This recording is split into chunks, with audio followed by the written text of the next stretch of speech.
حضرت مالک بن دینار بہت بڑے آدمی کی بات بتا رہا ہوں. آج میرا کلام دینداروں سے ہے. حضرت مالک بن دینار دینداروں میں بڑا نام لکھا کس نے؟ حضرت شاہ فرید الدین عطار نے تذکرۃ الاولیاء میں. یہ سچے لوگ تھے تو سچ بولتے ہیں، جھوٹ نہیں بولتے. حضرت مالک بن دینار رحمۃ اللہ تعالی علیہ فرمانے لگے کہ دمشق میں ایک بہت بڑی مسجد تھی جسے حضرت امیر معاویہ رضی اللہ تعالیٰ عنہ نے بنوایا تھا. بڑی سونی تھی، بہت بڑی تھی، شاندار تھی. فرماتے میری اس پہ آنکھ آ گئی، دل آ گیا. میرا دل کیا کہ میرا قبضہ ہو جائے نا کبھی مسجد پہ. سچے آدمی سچی بات کرتے ہیں. کہتے ہیں کہ میرا دل کیا کہ مجھے متولی بنا دیا جائے مسجد کا. یہ سچے لوگ، اور سچ دیکھو کتنا، یہ سچ ہم نہیں بول سکتے. ان لوگوں نے اپنے اوپر کنٹرول کرنا تھا تو انہوں نے زندگی سچ بول کے گزاری. حضرت مالک بن دینار کہتے ہیں میں نے پورا سال اس مسجد میں نمازیں پڑھی، کئی کے دن اعتکاف کیا، قرآن پڑھے، لیکن لوگوں میرا مقصد اللہ راضی کرنا نہیں، مسجد پہ قبضہ کرنا تھا. مطلب سال بیت گیا، عشاء کے بعد لوگ چلے گئے اور میں قرآن شریف پڑھ رہا تھا تو مجھے آواز آئی عاطف غیب سے، کب تک تو لوگوں کو دکھانے کے لیے نمازیں پڑھے گا، بس کر، سال پورا ہو گیا. فرماتے میری چیخ ہی نکل گئی اور میں کھول کے رویا اور میں تڑپا کہ یار یہ کیا معاملہ ہوا. صرف ایک سربراہی لینے کے لیے میں نے پورا سال نمازیں اپنی ضائع کر دی. آپ فرماتے ہیں کہ پھر میں نے توبہ کی اور ارادہ کیا کہ آج کے بعد فرض مسجد میں پڑھوں گا، پھر لوٹ جاؤں گا. میں باقی نماز اپنے گھر میں پڑھوں گا، مجھے صدارت وزارت نہیں چاہیے، مالک کی رضا چاہیے. آپ فرماتے ہیں کہ میں فجر کے فرض پڑھ کے فوراً اٹھا تو سارے نمازی میرے گرد اکٹھے ہو گئے. انہوں نے کہا حضرت جی آپ نیک آدمی ہیں، سال ہو گیا دیکھ رہے ہیں مسجد میں ٹائم زیادہ دیتے ہیں، لہذا چابیاں بھی آپ ہی رکھ لیں، یہ آپ ہی رکھ لیں، ہمارا دل ہے کہ مسجد آپ ہی سنبھالیں. تو آپ فرماتے ہیں کہ پھر میرے آنسو بہہ گئے، میں زور سے رویا. تو مجھے کہنے لگے ہم مسجد دے رہے ہیں، آپ رو رہے ہیں. تو میں نے کہا تمہیں نہیں پتا، تمہیں پتہ نہیں نا، یہ جو تم چابیاں لے کے آئے ہو نا، یہ مجھے دوبارہ آزما رہا ہے. یہ ایک امتحان میرا اور کرنے لگا، اور امتحان کرنے لگا. اب نہیں مجھے چابیاں چاہیے، چابیاں تم رکھو. ہاں اگر جھاڑو کوئی نہ دے تو میرے ذمہ لگانا، میں راضی ہو کے دیا کروں. اٹھ فریدا ستے آتے جھاڑو دے مسیت، اور تو ستا ہے تے رب جاگدا تیری ڈاڈے نال پریت. ضرورت پڑی تو مجھے کہنا، میں جھاڑو دے دوں گا، صفائی کر دوں گا، پر مجھے سربراہی نہ مجھے سربراہی نہیں چاہیے. میں دین مصطفیٰ کے کسی شعبے کی سربراہی نہیں چاہتا، میں تو مدینے والے کی غلامی چاہتا ہوں. مجھے سربراہی نہیں چاہیے، مجھے تو گدائی چاہیے، گدائی. وہ گدا گھروں میں رکھ لے تو بڑی بات. بھائی دینی اور مذہبی اور نیک کہلانے والے اور اللہ کی طرف سفر کرنے والے اور سالکین طریقت، ان کو زیادہ ضروری ہے کہ یہ اپنے اوپر نگرانی کریں. نگرانی نبی کریم صلی اللہ علیہ وسلم فرماتے ہیں کہ ایک صحابی حضور کی بارگاہ میں آیا، عرض کی یا رسول اللہ صلی اللہ علیہ وسلم پریشان رہتا ہوں اپنی آخرت کے لیے، اور یہ بھی بڑا اللہ کا فضل ہے کہ کوئی آخرت کے لیے پریشان ہو. حضور میں اپنی آخرت کے لیے بڑی پریشانی میں رہتا ہوں، کوئی ایسی بات بتا دیں کہ رب مجھے نجات عطا کر دے. تو نبی پاک صلی اللہ تعالی علیہ وسلم نے ایک ہی بات ارشاد فرمائی، فرمایا تم اپنے رب کے ساتھ بددیانتی نہ کرنا، اللہ تجھے نجات عطا کر دے گا. عرض کی یا رسول اللہ صلی اللہ علیہ وسلم اللہ کے ساتھ بددیانتی اور خیانت کیا ہے؟ لوگوں کے ساتھ تو معاملہ سمجھ میں آتا ہے کہ کسی نے کوئی رقم رکھوائی، کوئی ڈیوٹی دی، کوئی ذمہ لگایا، پورا نہ کیا تو بددیانتی ہو گئی. اللہ کے ساتھ بددیانتی کا معنی کیا ہے؟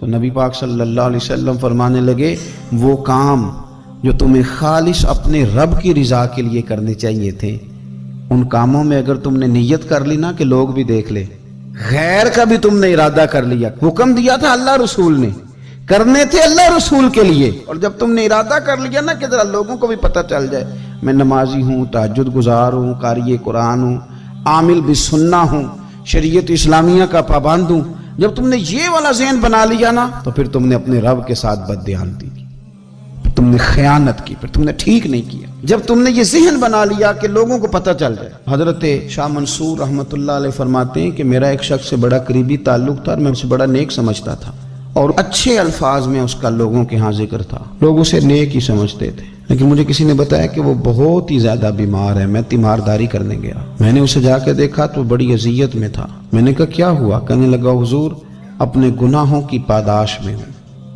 میں نے کہا تو بڑا نیک تھا. کہنے لگا حضرت جی میرا منصب نیکی کا تھا، میں نے تہجد پڑھی تاکہ لوگوں کو پتہ چل جائے میں نیک، میں نے تسبیح پھیری تاکہ پیری مریدی میں اضافہ ہو. میں نے سنت شریعت کا لبادہ اوڑا تاکہ میرے عقیدت مند بڑھ جائیں۔ وہ کام جو اللہ رسول کے لیے کرنے تھے انہی کاموں پر میں نے یہ نظام بنایا کہ جس سے خرابی واقع ہونے لگی حضور پھر میں بیمار ہوا، اتنا بیمار ہوا کہ اٹھا نہیں جاتا تھا۔ ایک دن پھر میں نے قرآن شریف منگایا اور منگا کر کے اپنے صحن میں بیٹھ کر قرآن بلند کر کے کہا اللہ مجھے اس کے صدقے شفا دے دے۔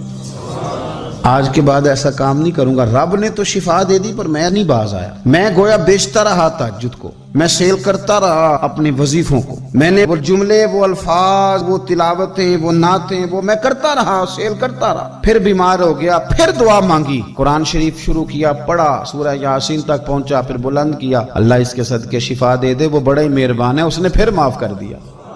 لیکن حضور اس کی بار یہ ہوا ہے کہ میں نے کئی دفعے معافی مانگی، کئی دفعے توڑی، اب میں نے پھر وہی کام کیے لوگوں کو دکھانے کے لیے، لوگوں کو راضی کرنے کے لیے۔ ہمارے پلے کچھ بھی نہیں بچتا، جو کچھ ہے وہ دوسروں کو دے ڈالا۔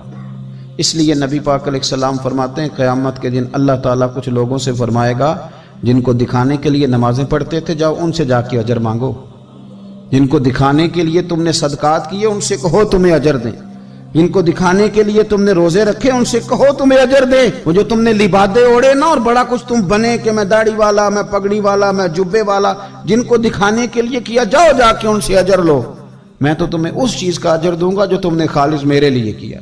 تو وہ شخص کہنے لگا حضور اب میری یہ کیفیت ہے کہ اس دفعہ میں قرآن منگاتا ہوں، پڑھنے کی کوشش کرتا ہوں پر میری زبان پہ جاری نہیں ہوتا، آپ میرے لیے دعا فرما دیں۔ کہتے ہیں میں بھی رویا، وہ بھی رویا، ابھی میں اس بستی سے باہر نہیں نکلا تھا کہ اس شخص کا انتقال ہو گیا، وہ چلا گیا۔ آج تک پریشان ہوں کہ مالک بندہ نوازی فرما، تھوڑا سا اپنے لیے بھی ہمیں کچھ کرنا ہے، ہمیں غور کرنا ہے کہ یہ کام کرتے وقت میرا ارادہ کیا ہے، اس کام سے میرا مقصود کیا ہے، اور جس ارادے سے میں کر رہا ہوں پھر اس کا نتیجہ کیا ہے۔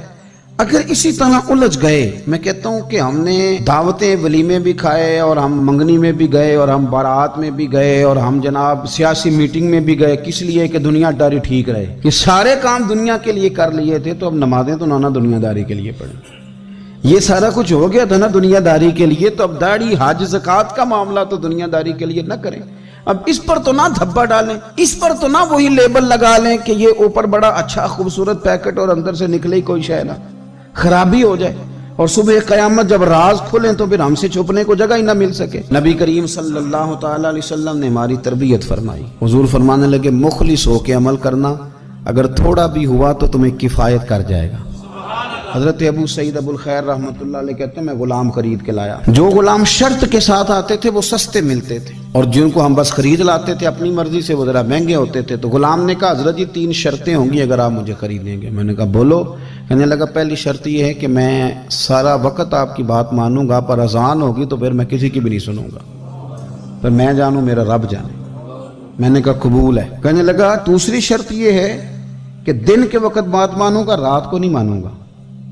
میں نے کہا یہ آرام کرنے کا عادی ہوگا، نیند زیادہ آتی ہوگی، بعض لوگ زیادہ سوتے ہیں۔ میں نے کہا ٹھیک ہے۔ اس نے تیسری شرط یہ کہی کہ بہت سارے جگہوں پہ لوگوں کے زیادہ غلام ہوتے ہیں تو ایک کمرے میں 5-5 600 لوگ رہتے ہیں، میں کمرہ علیحدہ لوں گا اکیلا، ٹوٹا پھوٹا دے دیں، پرانا دے دیں، کسی حویلی کے پچھواڑے دے دیں، پر کمرہ میں الگ لوں گا۔ کہتے میں نے کہا یار یہ بھی قبول ہے۔ میں اسے گھر لے آیا، میرے دل میں تھوڑا تھوڑا کھٹکا تھا کہ یہ کہتا ہے میں وقت پر نماز کے لیے جاؤں گا، کہیں کام چوری نہ کرے، لیکن فرماتے ہیں یہ تو کام دوسروں سے زیادہ کرتا تھا اور توجہ سے کرتا تھا اور ذوق سے کرتا تھا، 2 دنوں کا کام 1 دن میں کر جاتا۔ فرماتے ہیں ایک رات کسی مجبوری کے لیے مجھے کوئی پیغام آ گیا، کہیں جانا تھا، میں اور میری اہلیہ اٹھے، حویلی کے پیچھے ایک پرانے کمرے میں وہ رہتا تھا، جب ہم اس کے قریب سے گزرے تو اس کے کمرے کی عجیب حالت دیکھی کہ زمین سے آسمان تک نور ہی نور۔ ہم نے جب کان لگا کے سنا تو وہ رو رہا تھا اور کہہ رہا تھا مالک میرے ذمہ نہ میرے آقا کے بھی حقوق، اس لیے میں سارا دن تیری عبادت نہیں کر سکتا، صرف رات کو کرتا ہوں۔ مالک اگر میرے ذمہ تو نے یہ ڈیوٹی نہ رکھی ہوتی تو میں سارا دن بھی تیری بارگاہ میں حاضر رہتا، میں قرآن کی تلاوت کرتا، میں تیرے محبوب پہ درود و سلام پڑھتا، میں یہاں آ جاتا تیری ہی بارگاہ میں، پر میرے حقوق ہیں۔ اللہ وہ جو دن کی میری غفلتیں ہیں وہ معاف کر دے۔ حضرت فرماتے ہیں بڑا ذوق بڑا شوق، ہم نے جہاں جانا تھا گئے نہیں، واپس آ گئے۔ رات ہم نے اس کو مداخلت کرنا اور تکلیف دینا مناسب نہ جانا۔ صبح کی نماز کے بعد میں نے طلب کیا اور میں نے اسے بلا کر کے کہا کہ میاں تو آج کے بعد آزاد ہے، ہماری کوئی ذمہ داری تیرے اوپر نہیں، تو سارا دن قرآن شریف پڑھ، درود پاک پڑھ، اپنی مرضی سے چل۔ کہنے لگا کیوں؟ جلال میں غصے میں بات کرنے لگا، کیا مطلب ہے آپ کا؟ میں محنت کروں گا، کام کروں گا، یہ آپ کیا کہہ رہے ہیں؟ تو فرماتے ہیں میں نے اس سے کہا کہ رات نا ہم نے تیرا منظر دیکھ لیا، تیری دعائیں، تیری التجائیں، رب کے ساتھ تیرے رشتہ ہم مطلع ہو گئے۔ کہتے ہیں ہم نے یہ کہا تو اس نے آسمان کی طرف دیکھا، پھر نظر جھکائی، کہنے لگا مالک تو نے تو راز ہی کھول دیا۔ یہاں لوگوں کی جعلی کرامت مشہور ہوتا ہے تو وہ کمائی نہیں کرنی شروع کر دیتے، تویز دھاگے کی دکان نہیں چل جاتی۔ اللہ تو نے راز ہی کھول دیا، میں تو سراپا مخزن راز تھا، میں رہا تھا مدت و راز میں، یہ تو تیرا شوق کے دید کشاں کشاں مجھے کھینچ لایا مجاز میں، تو نے یہ کیا عجب کیا، مجھ کو بھی فاش کر دیا، میں ہی تو ایک راز تھا سینہ کائنات میں، مالک میرا بھی راز کھول دیا۔ اور پھر کہنے لگا اللہ یوں نہ کر، تیرے میرے پردے ہیں، ان پردوں کو نہ کھول۔ یہ لفظ کہے زمین پہ لیٹا، کلمہ پڑا، روح ہی پرواز کر گئی، عرش فرشتے بانگا ملیاں، مکے پہ گیا شور۔ بلے شاہ اسا نہیں مرنا، اے تے مر گیا ہی کوئی ہور، اسا نہیں مرنا۔